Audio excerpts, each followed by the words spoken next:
Everyone thinks because you're a zombie, you don't know good coffee. Well, they're wrong. There's only one brew that gets my seal of approval. Deadly Grounds coffee is my guilty pleasure. The aroma is so intoxicating. It brings all of my neighbors out of the woodwork. Deadly Grounds coffee. Coffee to die for and zombie approved. It's good to get a little deadly. Use the front door! Oh, they're so disgusting.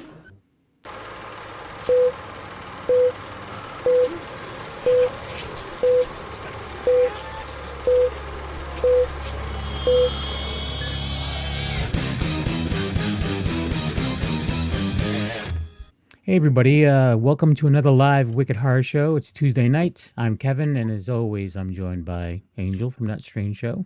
What's up, my people? I stole Tony's line. Yes, you did. And this week we're going to be talking about Mr. Sandman. It's a movie that you can watch right now for free on Tubi. Tubi.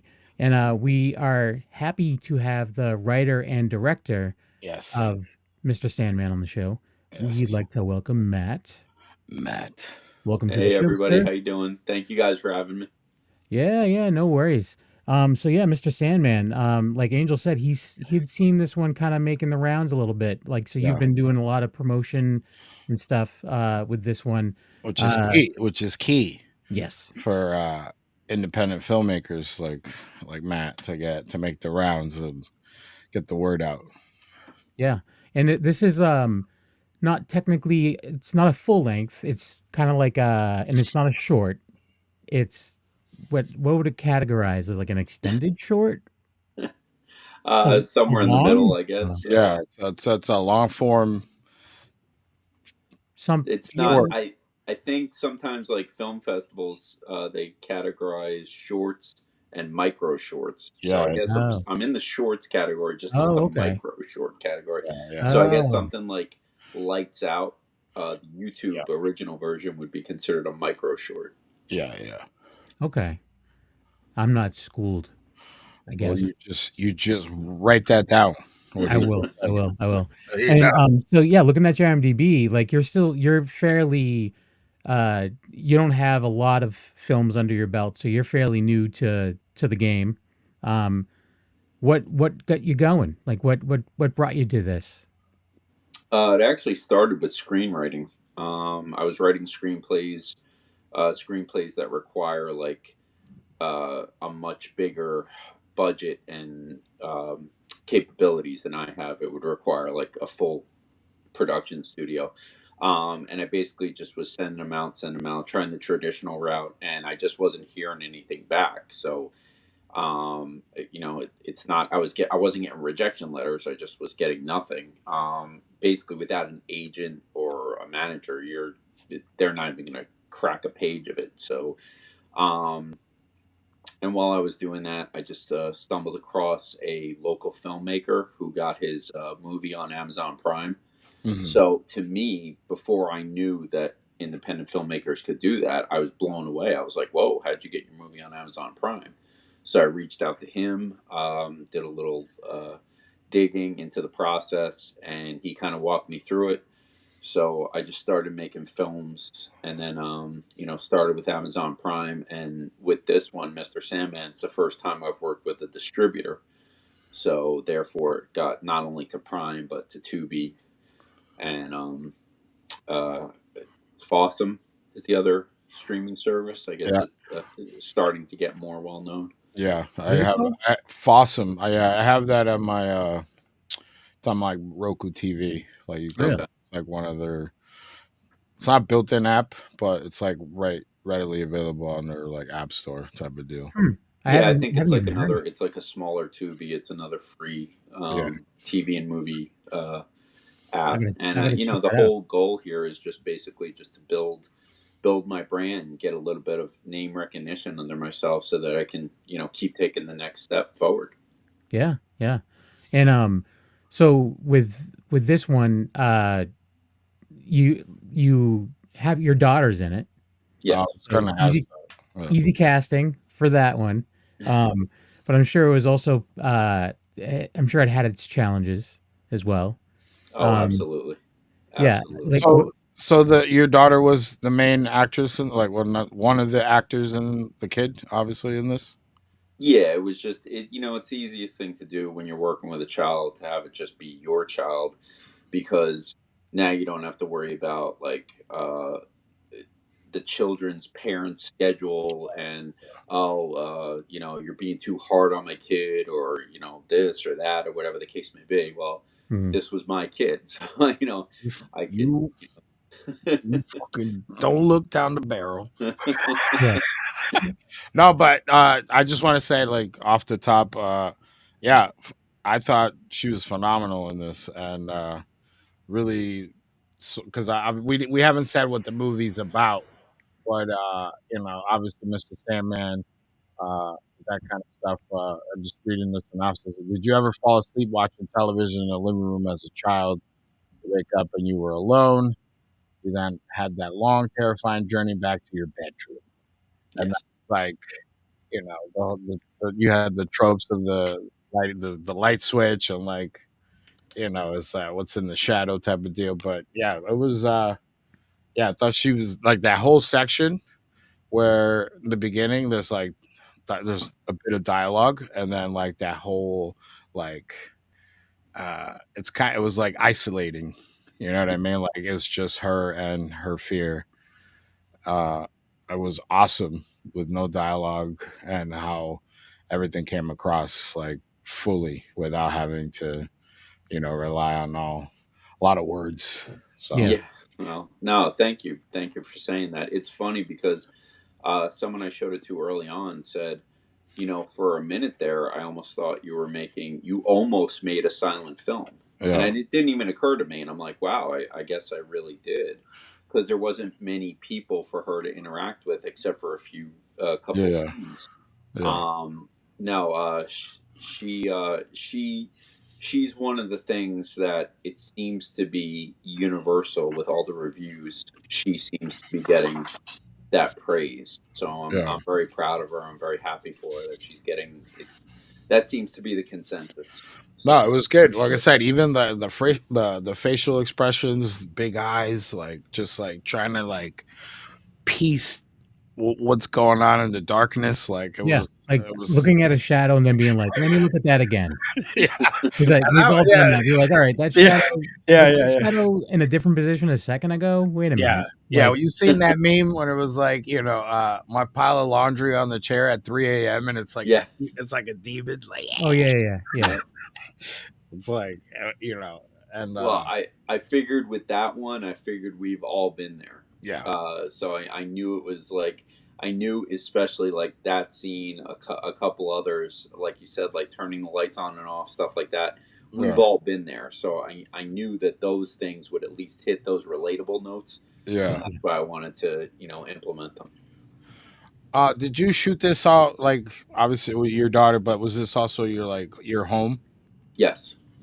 Which offered its own challenges. Yeah. Because I do have a wife and another daughter, and trying to keep them quiet while shooting and isolating them to certain parts of the house while shooting. Yeah. Created its own challenges. So is your other daughter interested in acting as well, or is it something where they're too young or too old, or that they just like she's bored with it? The other daughter's older, and she has little to no interest in being on camera. So I mean, and then I was going to say, like, if they're too young, it would have been super hard to keep them quiet during all this, and if they're too old, it would be super hard to keep them quiet during all this, because exactly, they're just like they want to listen to the music or watch TV or do whatever. And then also at the end of the movie. At the end of the movie on Tubi, you can watch a little behind the scenes stuff, and you talk about it. And it was like you guys filmed like later at night. Yes, yeah. No. There's something about nighttime that if you try to duplicate it too much in the daytime, it looks artificial. Yeah. So we did try to film at night, even though the majority of the movie is clearly indoors and you don't even see the windows. There's something about night that makes a room look different, that it's identifiable as nighttime. Yeah, because like I've seen other, it's what is it, day for night, whatever they call it. Yep. But yeah, there's a difference because then when you're color grading and all that stuff, then you gotta, it's almost like you said, it's an artificial blue Yes. instead of like like a white, like diluted white gray. You know what I mean? So Yeah, and when done correctly, it can still look pretty good, but it just was easier to, well, I shouldn't say easier. The lighting aspect was easier to shoot at night. So yeah. Um, another there's a particular scene where she like faces out and you had like all the wind and the lightning going, and I was just like, wow, that's fucking cool. Like it reminded me of like a little throwback or a little homage to like Poltergeist. Yeah. You know what I mean? So I was like, Yep. pretty cool. And like They mentioned Poltergeist in the behind the scenes stuff. I didn't total transparency, I didn't get through the whole thing of the part, that part, but that Poltergeist was like boom. I was like, and that's a movie that scared the crap out of me as a child. So that's a movie that would have given me the creeps, and like I would have thought like, okay, there's something under my bed, a clown, or the trees are gonna crash through the window and try to eat me, or whatever. I think that clown scene in Poltergeist got us all. It still does. You know what scene got me? The braces. It wasn't but when they were at the hotels and the kid was like, the braces like wrapped them up. I'm pretty sure that is that part 2. I think it's part 2. The braces. Yeah, because you said they were at the hotel, right? Yeah. Yeah, because I think the braces is part 2. Yeah. Yep. Well, that's that one out of that franchise. That's the part that. The first one is what does it for me, but it's I've never had braces, so I never. Me either, but I just the thought of like metal, like just manifesting into a cocoon and like hanging you up from the ceiling was. Yeah, it was pretty messed up. Sergio's in the chat real quick and just wants to say, hey, what's up to everybody? So what's up, Sergio? And Tony's under the weather this week, so that's why he's not here. Tony is yes, yeah. It was 60 degrees today, by the way. Speaking of weather, 60 degrees where? Here, outside, bro. I was sweating. It was 50 here. How is it 60 there? We're in the same state. No, well, we're like an hour or two apart.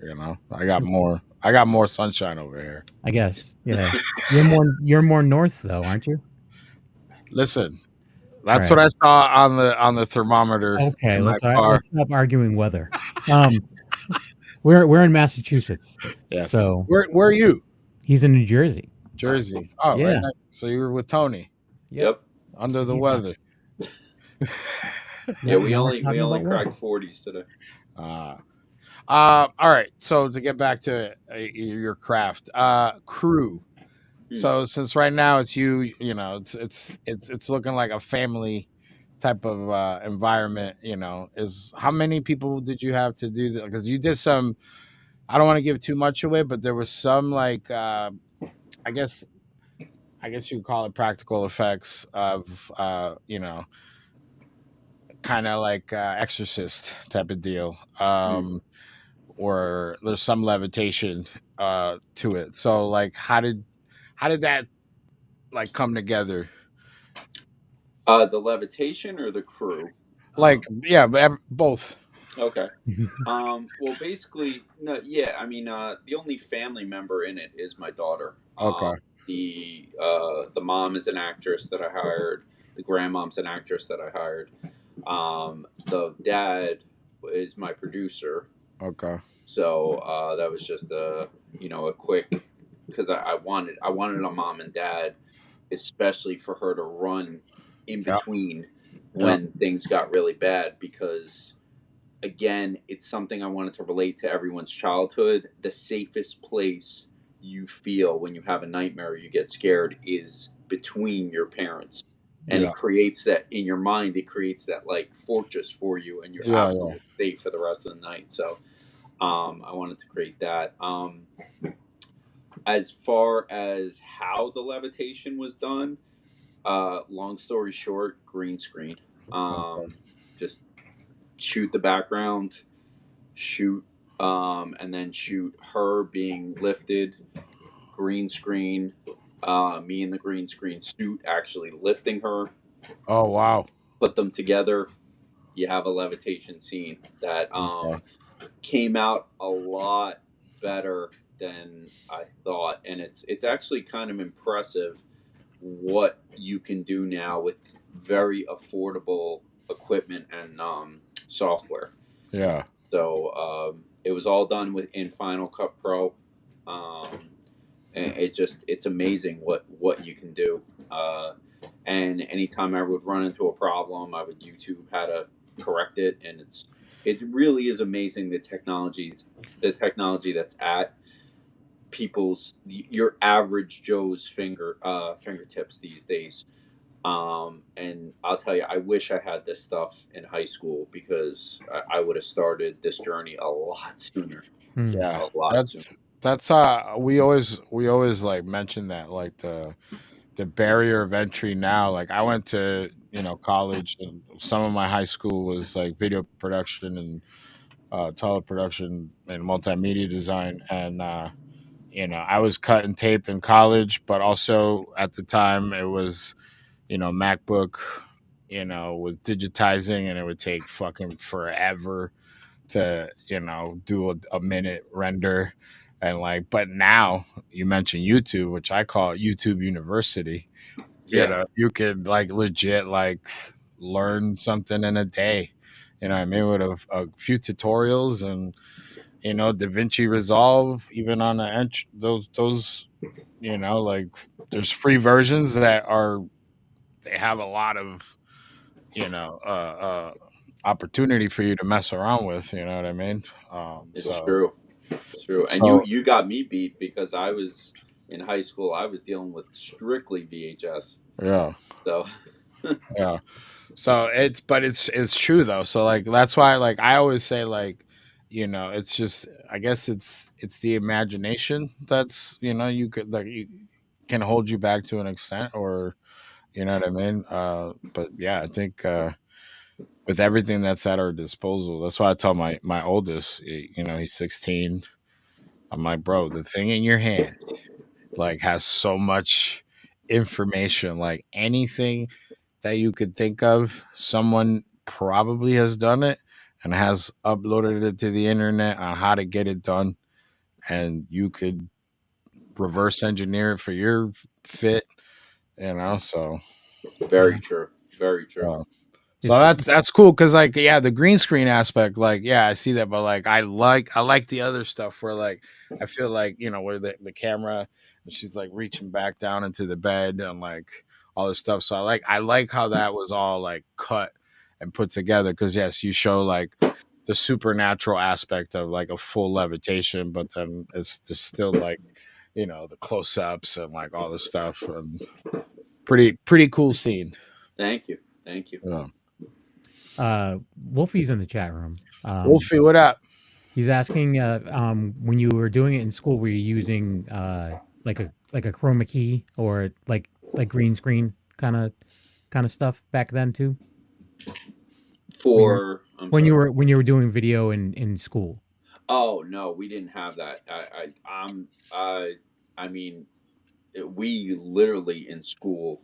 Back in high school, we pretty much just had VHS. Right. And it was god awful. It was just terrible to edit on. Oh, yeah. I mean, you can't make a mistake and go back and correct it. You have to like start all the way over. Right. And now there's all time code stuff or fucking. Yep. And now it's heaven. It's just like you can make as many mistakes as you want, and you can go back and fix it. So no, we did not have like chroma key back then. It was just oh my god, it was so antiquated. I can remember like when I did a local access TV show with my friend Bill like years ago, and like they had an Amiga that he could use to like do titles and stuff. Yeah. We're like, oh my god, this is so amazing, and it's like, dude, garbage. Listen. No, there's a huge revival of that stuff. I just saw like a reel today that some guy was messing with it, and he's like made some crazy like title sequences, like all out of that with the like shooting it through, putting the camera in front of the CRT monitor and like recording that, so it has like the whole fucking like analog crazy look, and it's like those things. If you can find one of those, bro. I knew. My one of my exes, her dad was all about Amigas. He had a bunch. You should tell Bill. You should tell Bill to try to find one for TV show Johnson. Yeah, so he can make those. Fucking... No, he'll be like, no. But yeah, I remember like because they could do like a digital swipe and all this other stuff. It was just like, oh my god, we're in heaven. Because literally, it was like taking 2 VHS tapes and just like splicing them together, like it was, and then you would every once in a while have to literally splice a VHS tape using Scotch tape, and it was just like, wow, this is horrible. Yeah, that's what we did. Yeah, no fun. And then they were like, oh, let's go to the lab. We have these new G5s, these new Fandangle Macintosh G5s. And we're like, what is this big, huge thing? Yeah. So I saw listed as far as like director, you had like, I believe 4 titles. Yeah, it's I guess it's technically 3 because one of the titles was a short. One of the titles was an anthology film. Oh, okay. And when everything got shut down during the pandemic, a friend of mine suggested, he said, hey, that one short from your anthology film is very popular. Why don't you try extracting it and just releasing it on its own as a short? And he was right, because without being bogged down by the other 2, which had mixed reviews, the other 2 stories in that anthology, it really got overwhelmingly positive feedback. So, which one are we talking about? What's the title of that one? It's called #The Challenge. Okay, that's the short that I extracted from Tales of Found Footage. So it is a found footage short, and it was just very well received. And then like this was my first, Mr. Sandman was my first cinematic style venture, because before that I had only done found footage, which I'll tell you is a great way to get your feet wet and learn. And it's definitely 2 different styles of filmmaking, but it's a really nice way if you just want to, I don't know, like basically like I just said, get your feet wet and learn. You can really, found footage is very forgiving because you can intentionally make mistakes, and or I shouldn't say intentionally, but it's acceptable to make mistakes because it's supposed to look amateurish. It's supposed to look raw. So, yeah. So you can have some calculated mistakes, weird edits, and like, correct. Wolfie's saying real quick that he remembers using Microsoft Movie Maker for the first time and thought it was amazing. Yes. I'm in those. I remember those days as well. Yeah.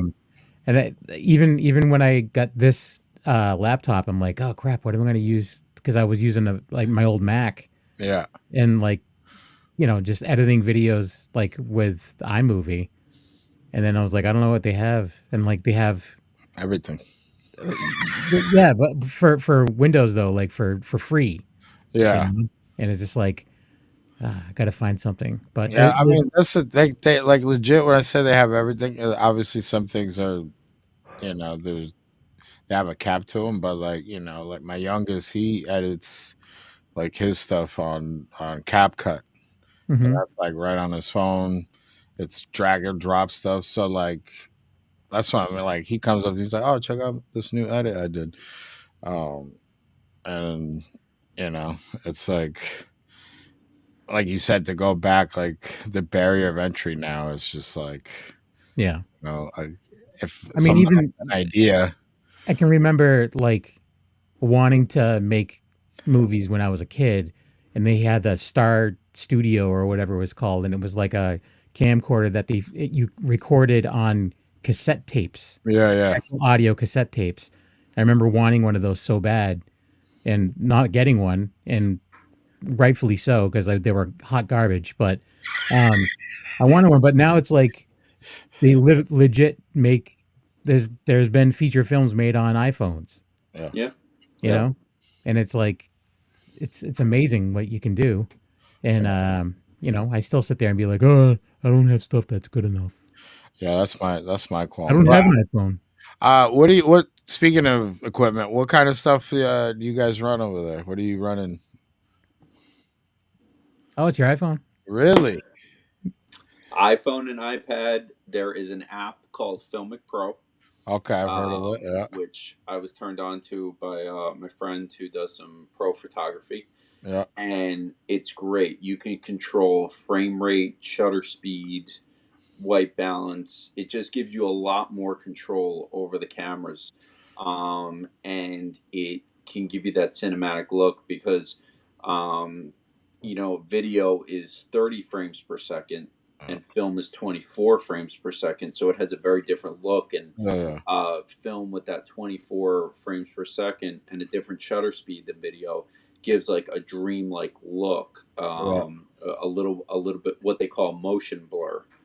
And it just gives a very different look than straight video. Video is very like clean, crisp. Yeah. You can see like every little detail. This kind of blurs it a little bit and gives it more it's like a dreamy cinematic feel. When you turn on that feature on your television that makes everything look too clear. And it's like the soap opera look for everything. And it's just like, this just doesn't look how good. I watched Bird Box with that. And, I was like, I'm nauseous. Yeah. This too crisp. Oh, look at the puppums. What's the dog's name? That would be Rocky. Oh. Rocky, come here.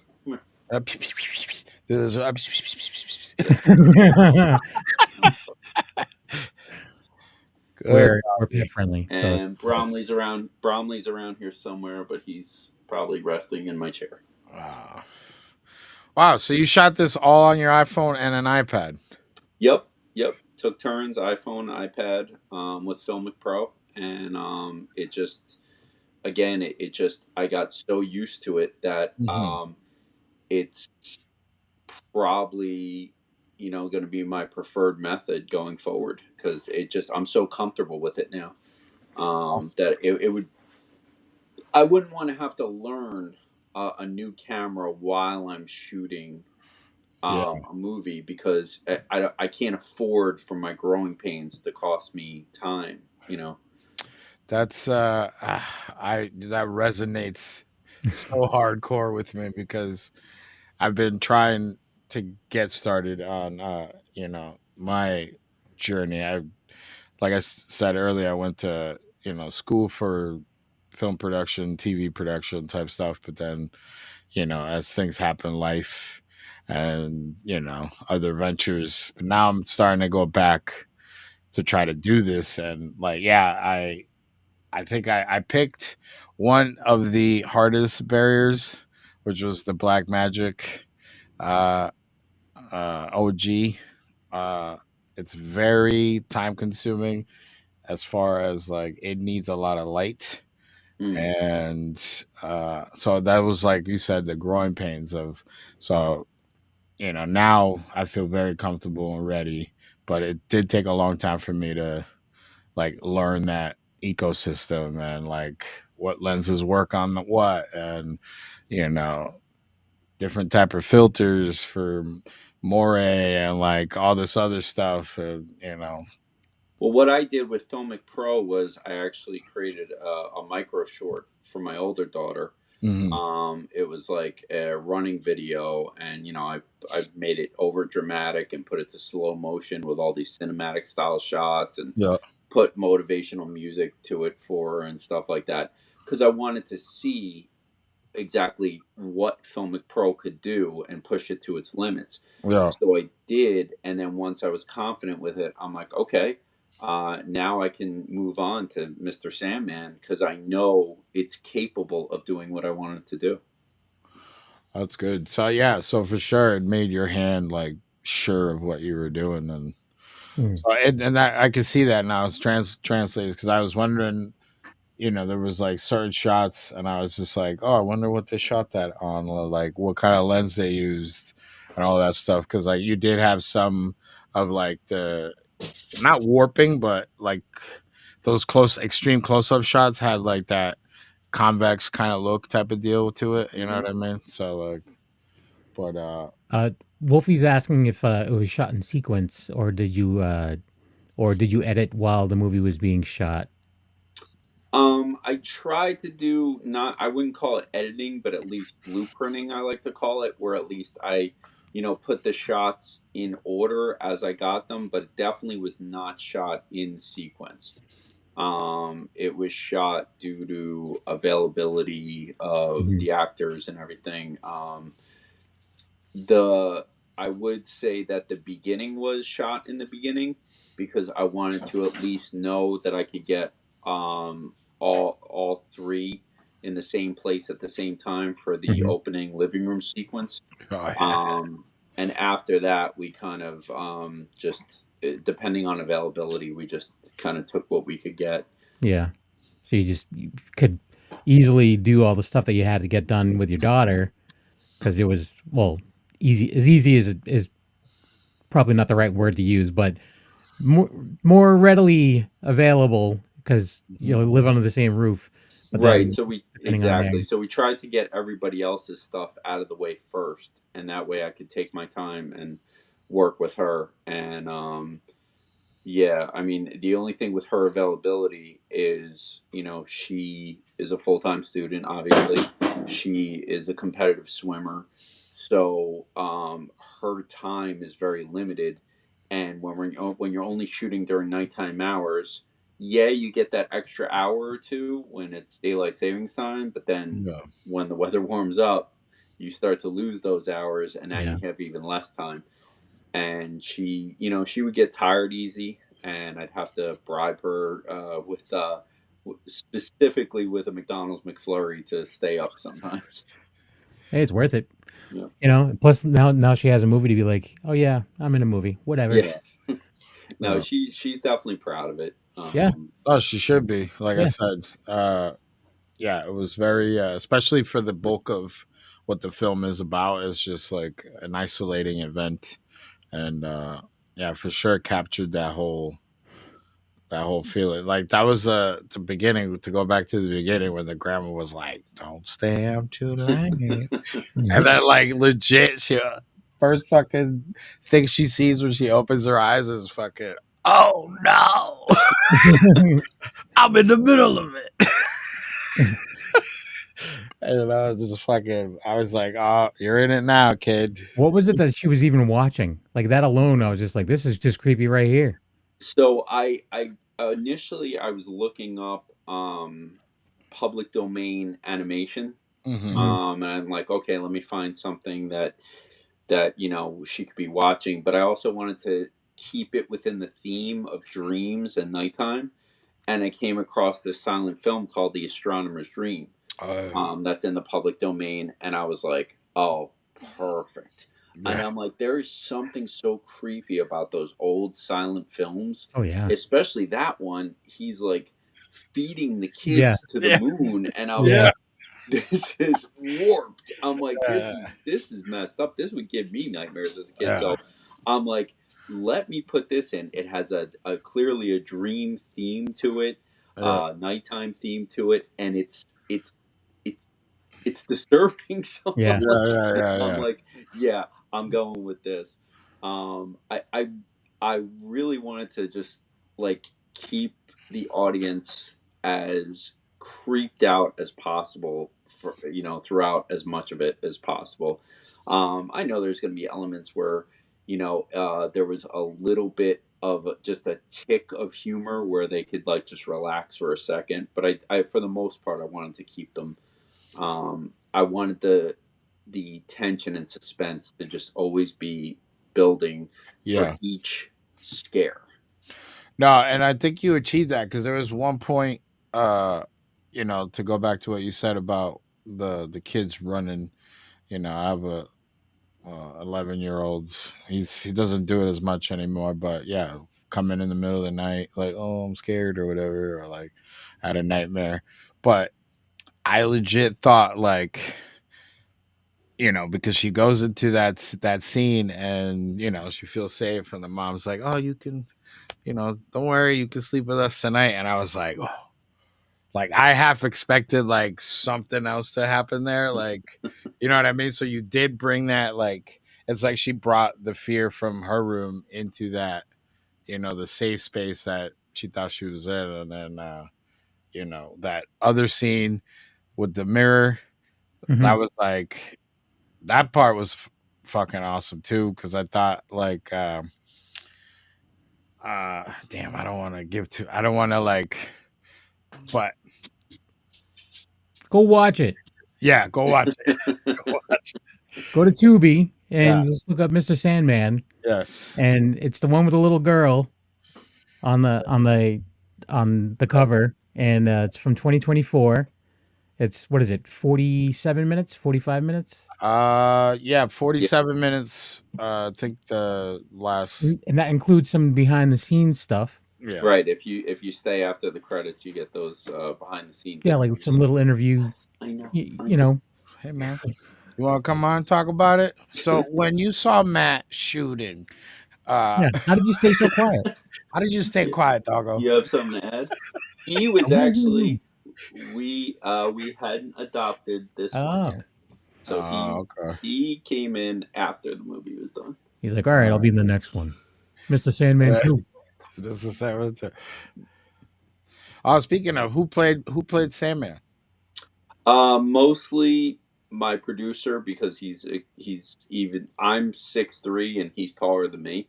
Oh, so wow. I wanted to give it as much height as possible to give it the intimidation look. Yeah. Plus, not only that, I think I did play him in one shot when my producer wasn't available. But for the most part, if I can't be in control of the camera and make it do what I want to do, then I feel powerless, and it never comes out the way I want it to, or my vision. So I mostly him. All right. Mostly. Yeah, it was very creepy, that the hallway scene. It's like, it seemed like it was growing and growing and growing. Well, I love that in horror movies, when you're stuck in one spot and you have to, there's nothing you can do. You have to witness the approach of whatever it is in each movie coming at you. And you just, there's nothing you can do. There's no place for you to go. It is such a torturous feeling to be trapped like that. So I tried to capture that for that shot. Yeah, that's in Kevin's favorite movie, It Follows. They do something similar, where the big giant runs down the hallway. Whatever. He doesn't like It Follows, and I don't. But we get into these debates. So I won't waste any more time. I felt like it was overrated. That's all. Okay, I have yet to see It Follows. So. There you go. Don't listen to Kevin, because he's the worst. No, by all means. I hope you love it. No, I do.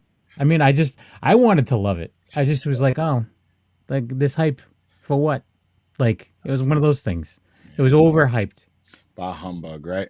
No. Hey, it happens. I'm one of, I'm one of the few remaining people that I have talked to, at least, that still enjoy the Blair Witch Project. So I like it. Yeah, I like it. Yeah. I mean, I haven't watched it in a very long time. Upset and angry, and most of my friends don't like it. Really? I enjoy it. I do. Oh, it's funny because Wolfie just says It Follows sucked. But here's the thing: he hates Blair Witch Project. Oh, there you go. So you found Wolfie. You found a group of people, right? To yeah, he thinks that they have a Facebook group called the FB Witch. The FB Witch.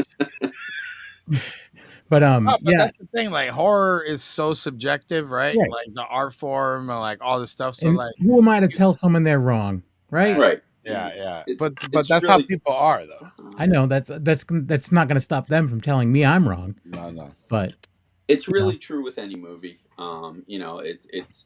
It's it's art, it's taste, it's Right. it's, I mean, like we get in debates, not debates, but discussions all the time about like high versus lowbrow horror, Mhm. and it's like, yeah, I love The Shining, which is extremely cerebral, Mhm. but I'll probably have more fun watching Friday the 13th Part 6 Mhm.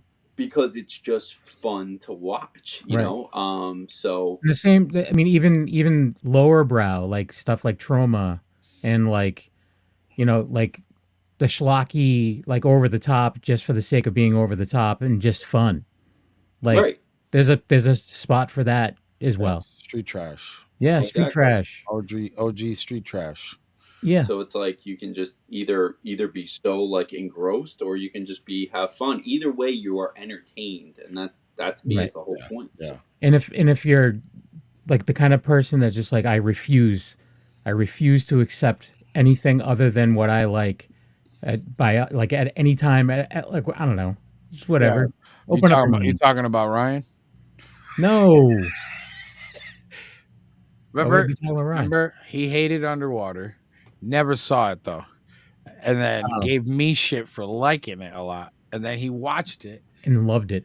and 6 months later, he's like, "Oh, dude, it's so good." So, and I'm like, "You don't get to say you fucking like that movie." Yeah. Well, I mean, and that's the thing. The thing with me too is I didn't like It Follows when I saw it. I Yeah. didn't like The Witch. Oh, The Witch. I didn't like that either. You Right. know why? But Because the I'll way the give them dad both talks. another. I'll give them both another shot. Please do. I will. I'll give them both. I just don't know when, but I will. Tomorrow. I gotta work. Crap. It's just 4 hours. The Witch Well, is only 4 hours long. I'll cancel all my appointments. I have a lot of meetings tomorrow, so Yeah, you're sick. Tony. yeah, I pulled a Tony. I came down with a bad case of 9 fingers. Yeah. Tony has 9 fingers. But yeah. So is out of all of your projects, is this the one that? I mean, I can't say that you're the most proud of, but I mean, like, do you think you're finding your voice?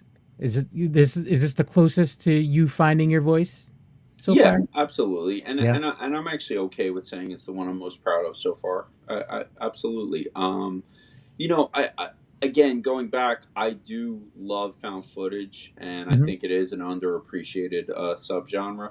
Yeah. But at the same time, my heart is cinematic, Hmm. because I love, especially like cinematography in the way you can express yourself of what you're trying to do. Like with found footage, my producer calls it almost theater, because you're kind of just pointing and shooting Hmm. to a certain extent.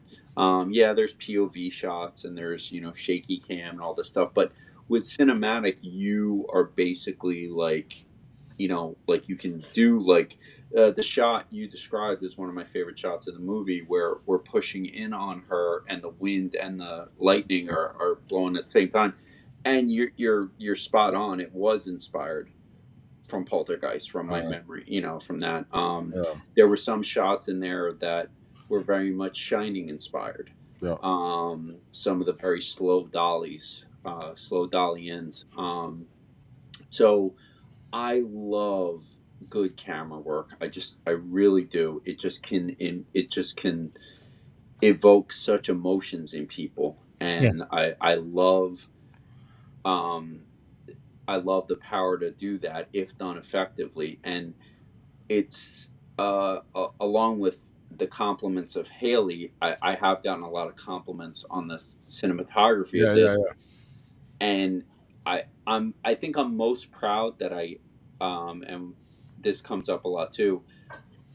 It seems to be a common compliment that I've taken people back to their childhood fears, and that was the message goal. And I'm glad that it seems that at least that is mission accomplished. I'm getting that message across. So I'm definitely most proud of it, and it's definitely closest to my voice so far. Mm. So yeah, I mean, And not only that, it relies heavily on theater of the mind, which I'm a big fan of, because I think with theater of the mind, the more you get the audience more engaged in thinking about what's going on, and if they're thinking, they're engaged, and therefore it leaves a longer impact than just straight, "Hey, I cut someone's head off," you know. Yeah. No, that's because, like I said, it's not just the Sandman in here too. You have other, yeah. Just watch it. Just go. Yeah. Just go Well, watch. you know, it's like my producer kind of debated with me on that, and I said, well, when you watch Nightmare on Elm Street, you know, there's other things happening, and it's not always just Freddy. You know, Freddy's in control of what's happening. Yeah. But it's not like the tricycle going down the street is Freddy himself. So it's okay to have other things that are happening. No, and that's you definitely, like you said, like the whole thing, because even still to this day, I will be transparent, I still get a little like, I'm outside, just outside by the garage, and I'm like, what is that noise?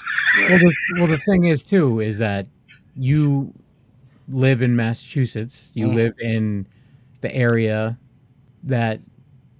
you live in is close to an area that is listed as a very crime-ridden area. Oh, that's okay. It's just the cops and the canines running through my backyard. Right. No, but at 2 a.m, no big deal. The area that I live in is not too far off, but I also have bears in my backyard, and I also have. This past weekend, I didn't get to wrestle a bear, but you did warn me. Yeah, I did warn you that my state trooper neighbor. But so Sergio's asking for our trailer. We don't, but what the good thing is you can just go to Tubi.com, log in, and watch the movie. You don't even gotta log in, bro. Just download the app. Yeah, and search out Mr. Sandman. And Wolfie is asking a trivia question, and I already know he knows the answer, and I already knew that it wasn't Blair Witch Project, but he's asking what the very first found footage movie was, and it's not Blair Witch Project. Obviously, it's not Blair Witch Project, but I don't know. You tell me. Would it be Cannibal Holocaust? Cannibal Holocaust? I don't know, but no matter what the answer is, it didn't have the impact as Blair Witch Project did. Yeah. You can argue that all you want, Wolfie. Blair Witch obviously had a brilliant marketing campaign. Yeah, exactly. Brilliant. You can't take that away from that. I believe that they were all dead. So did I. I can argue that one. Yeah, and I've told Wolfie knows this as well as anyone, but I've said it a bunch of times. I thought they were really dead. The way that I found out that they weren't was that they were in the audience on the Jay Leno show once. Yeah. And I was like, wait a minute, those are the Blair Witch people. Why are they? And then he announced them, and I was like, they're alive? I'm like, what? Yeah. Yeah, yes. It is Cannibal Holocaust. Yeah, well, actually, with Cannibal Holocaust, a similar thing happened, although it wasn't marketed this way. Mm-hmm. I think the director in Italy, they thought that it was a documentary and these people were really killed, and they tried to charge the director with murder at one point. Yeah, I think and then he like leaned into it. Wolfie could probably let us know, but I think he leaned into it, and they went all the way to court, if I'm not mistaken. And and then he walked them in. They're like, I didn't murder anybody. Exhibit A. Exhibit A. But exactly. But I mean, I'm not taking anything away from Cannibal Holocaust, but Blair Witch Project, like as far as in this country, and as far as the found footage film subgenre, had a huge impact. It brought it to the mainstream. It did. It absolutely brought it to the However you feel about that. Other movies started even just having little pieces of it, like found footage adjacent. Yeah. Just have a little bit of that flair and touch to it. Yeah. And I saw Blair Witch in the theater, in a packed theater.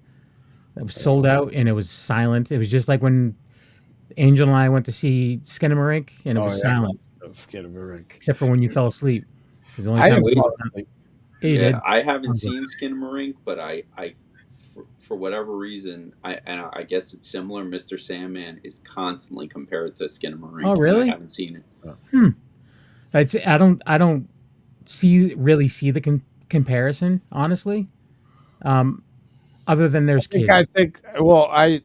It's the isolation thing. Yeah. And like the fear within like the space that's supposed to be your safe haven. Mm-hmm. I think that the through line, I think, but like stylistically, stylistically, not at all. Okay.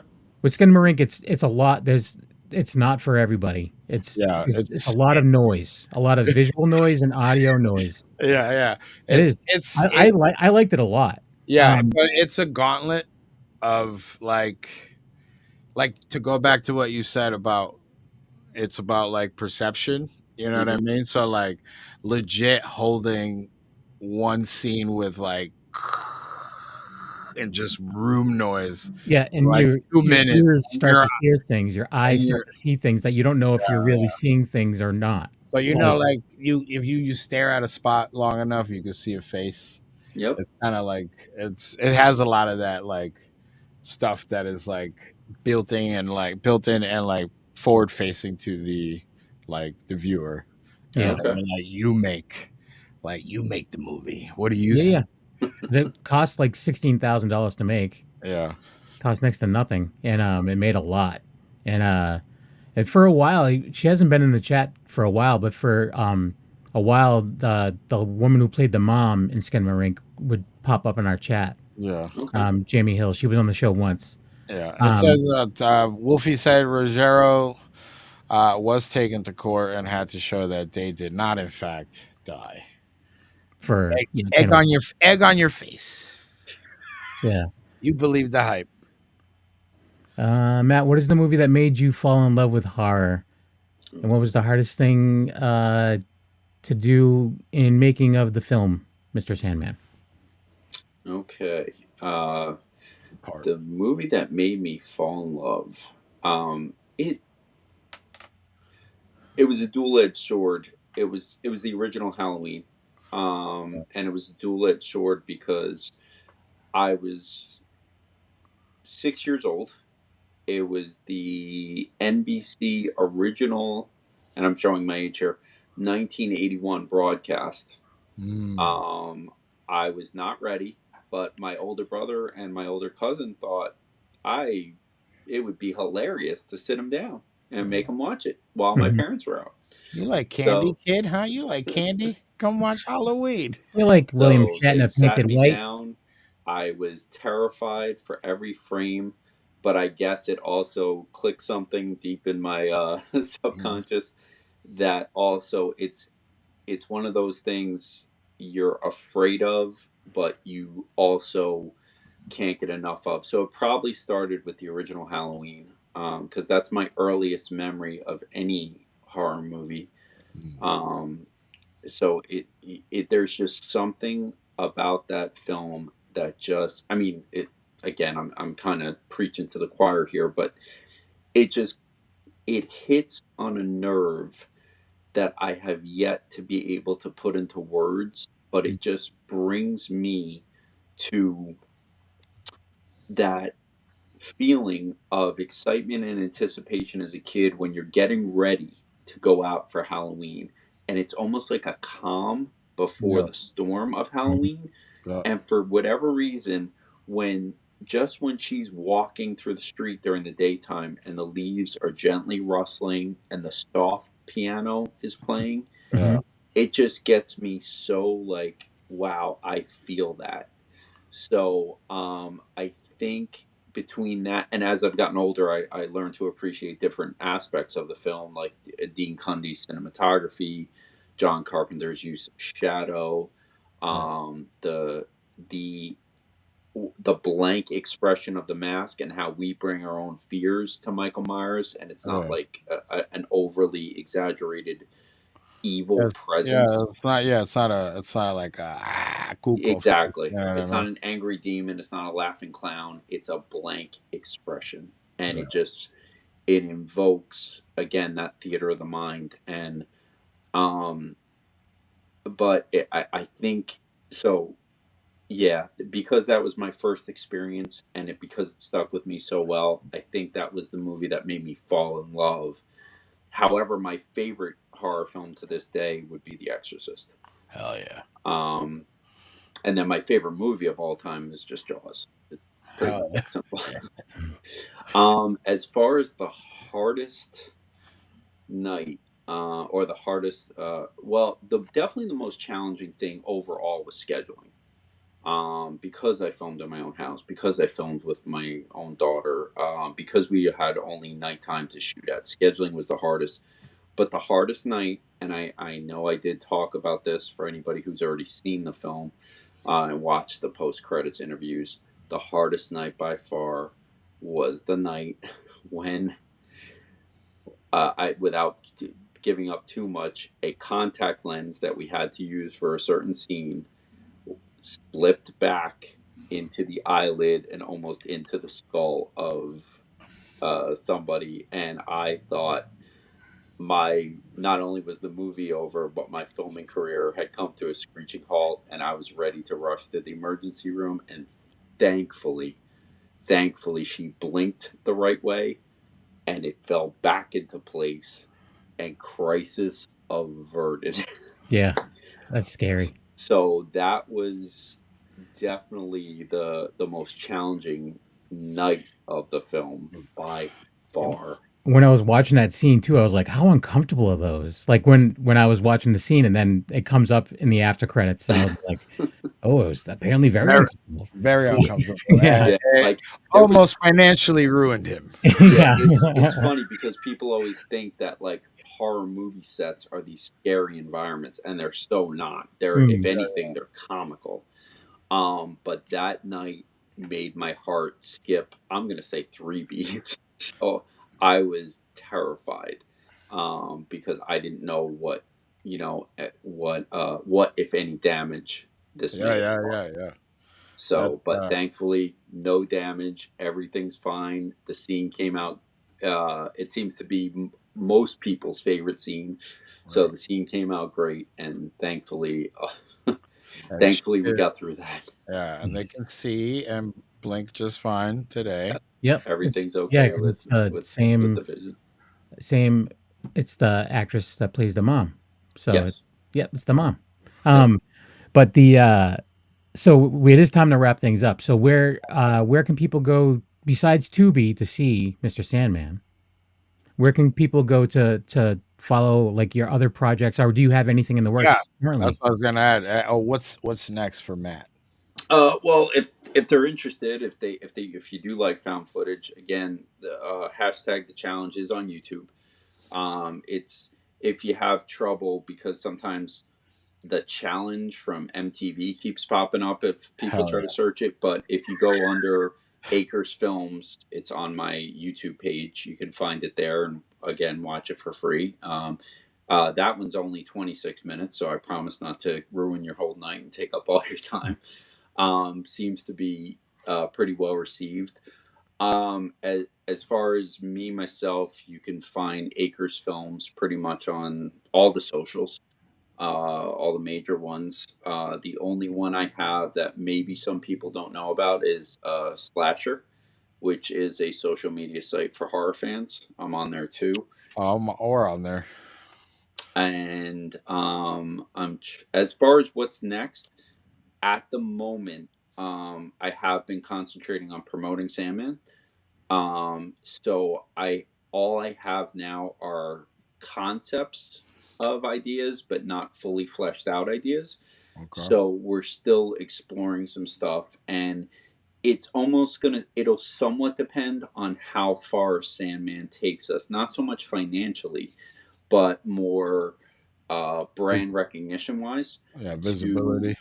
Take us to the next level, and hopefully maybe create a successful Indiegogo campaign off it, so we can create a larger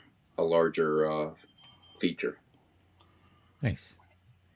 Hey, fingers crossed. Yes, I'm fucking rooting for you, especially because like we champion independent horror, like independent filmmaking as a whole.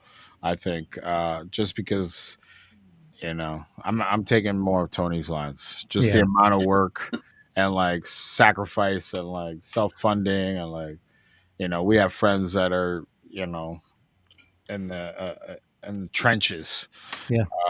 We see like the passion and all that kind of stuff. So like for sure, we hope everything goes well for you.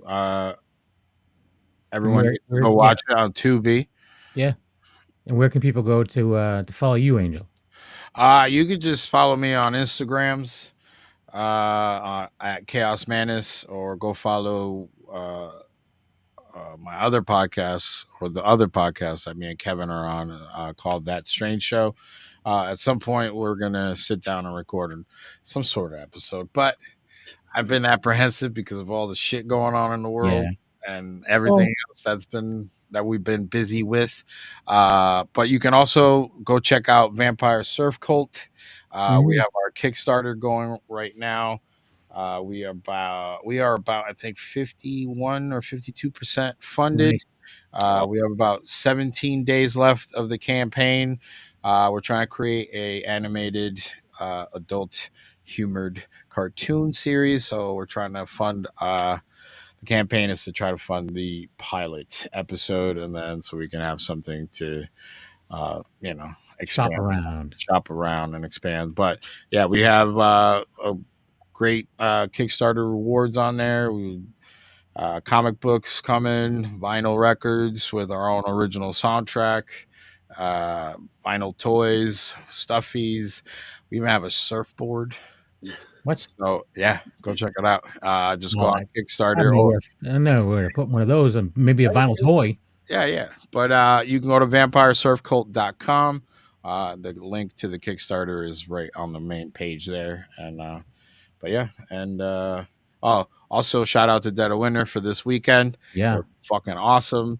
We spent the weekend this past weekend at Dead of Winter, which is like a horror fest and like film festival.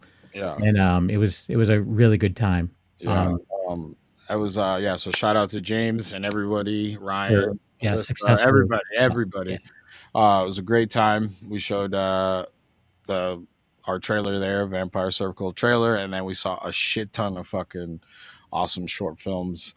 And then I showed my micro short, which trailer. So yeah, which I missed. You did, but go ask Steve Van Sampson, he liked it. I believe him. For myself, you can just A-Knuckle on Instagram, and like Angel said, I'm part of this show as well as That Strange Show. And thanks for everyone who was watching live, and for those who are going to be listening to the recording, thanks for listening.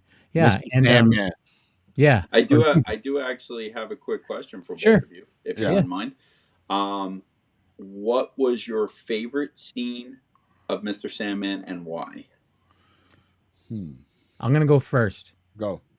When she was in the bed, and it was like the shadow on the floor that got bigger, because that totally was something out of my childhood. I'm just like, holy crap, this has happened to everyone, I guess. Like, so that it's like completely out of my childhood. Okay, perfect. Yeah. Mine is the hair blowing back, like the whole lightning. Yeah, that was it was that was my favorite scene overall for the movie. So yours is the poltergeist shot. Yeah. Nice. Yeah. And he is this creepy shadow. Yeah. Like it. Hopefully those are good enough answers. Yep. No. Okay. Cool. I just love hearing people's different takes. What stood out to them? Let me turn the tables. What's your favorite? Oh, wow. It actually this is actually pretty easy for me. It's Grandma's monologue. Oh, really? And I think it's also because it was an early on in the production, and when we shot that scene, I was just like, okay, now I'm feeling really good about this project, and I really think we have something here, because I think this will just, I don't know, the way it came together, it just made me feel really good, and I was really happy with it. And it's nice to kick off a project feeling really good, as opposed to things going from disaster from the Fingers jump. crossed this works out. Yeah. Yeah. No, that is true. Shout out to Grandma, because like that. Now that you brought it back up, it did set the set the tone for the whole thing. It set a tone. So it was, for sure. So, but as far as scenes that stick out, as far as like, all right, okay, this is there's a bunch. There's a bunch, because like, I know I'm sorry, Kevin. I know we're supposed to wrap up, but like, there's like some of the practical, like you was talking about, like, with the contact lens and stuff like that. But like those like particular things like that, and like the mirror, mirror stuff, and so like it's all around, and it's crazy. So like you said, but it's just like, if you say, okay, I want to do this particular thing, and then you look it up or you figure it out, it's a little trial and error. And then the easy thing is not easy, but like you said, you can make mistakes, you could do all these trial and errors, or like, because of the technology that's available, you know what I mean? And then you could just be like, no, delete. All right, reset. Let's fucking try again. You know what I mean? Or like, I'm not sure about that. All right, let me bin it.